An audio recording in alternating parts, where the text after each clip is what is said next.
Jeremiah 30 verse 17. For I will restore health to you, and your wounds I will heal, declares the Lord, because they have called you an outcast. It is Zion, for whom no one cares. Verse breakdown. For I will restore health to you.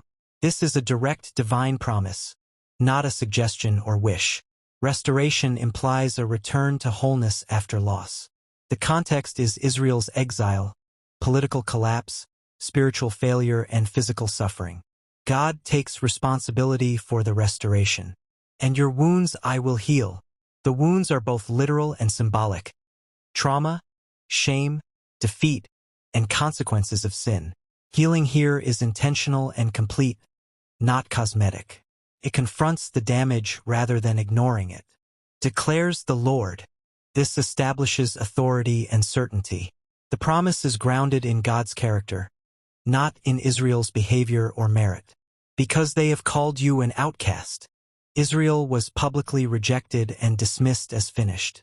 This highlights social disgrace and abandonment. God responds not despite this, but because of it. It is Zion, for whom no one cares.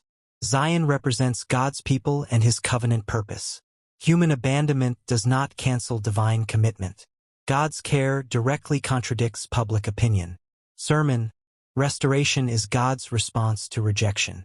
Key truth: God restores what people write off. Jeremiah 30 is written to a nation that has failed, been defeated, and humiliated. Israel's wounds were real and deserved. Yet God does not end the story with judgment. He ends it with restoration. Rejection does not disqualify you. Being labeled an outcast does not place you outside God's reach. In fact, it often becomes the setting for his intervention.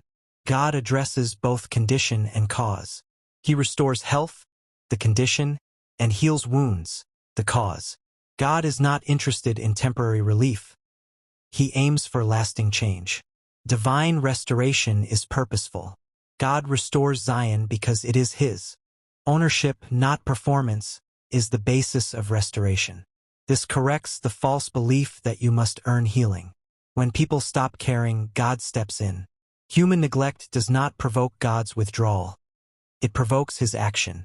What society abandons, God reclaims. Application: if your life, reputation, or faith feels damaged beyond repair, this text challenges that conclusion.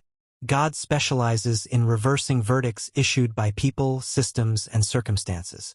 Prayer: Lord, you see the wounds that others ignore and the damage that time has multiplied. I bring before you every area where I have been broken, rejected, or dismissed. You have declared that you restore health and heal wounds. I rely on your word, not on my feelings or history. Restore what has been lost, heal what has been damaged, and reclaim what has been abandoned. Let your work in my life contradict every label spoken over me. Amen.